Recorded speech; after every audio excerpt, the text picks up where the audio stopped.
Hi, I'm Jane Sender, President of the Newton Conservators.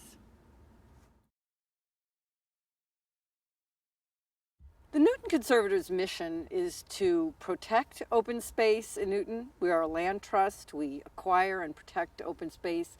We also advocate for our parks and conservation lands.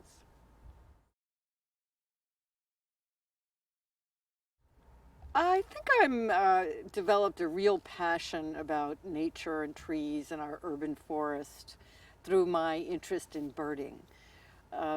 If you bird, you learn to see that every tree and every shrub and every piece of grass is related to a larger system. And you begin to understand how interconnected it all is and how fascinating it all is. And that was the beginning of my passion. I think that the role of citizens groups is first and foremost that we're the ones who notice what's going on. We're here and we can look out onto the Charles River and see that excessive vegetation is growing and ask why that's happening.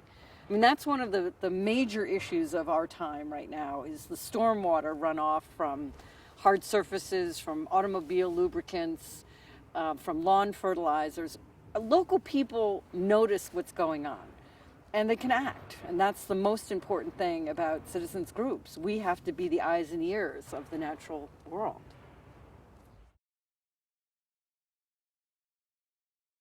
What people can do, first of all, in terms of acquiring land, if you own property that might be appropriate for a conservation restriction or acquisition by the city, please let us know because we will do everything we can to help you fulfill your goals in that respect.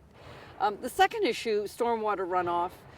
The things that one can do is stop fertilizing one's lawn. Even if you don't live on the river or near a lake, most water is running off into storm drains or streams, which ultimately end up in the river, and fertilizer is a major cause of excess vegetation. Many lawns don't need fertilizing, and if you do need it, you can use a slow-acting fertilizer that doesn't have phosphates, or you can use compost. Also, having less lawn is really desirable, and using more perennial beds, and again, using compost rather than fertilizer.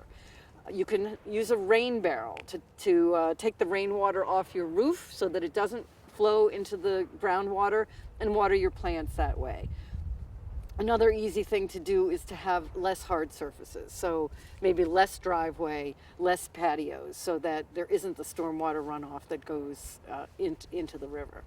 And in terms of climate change, of course, we could all drive less, we can use hybrid cars, we can modify our heating habits, anything that can sort of reduce the amount of heat that we're putting into the environment would certainly help.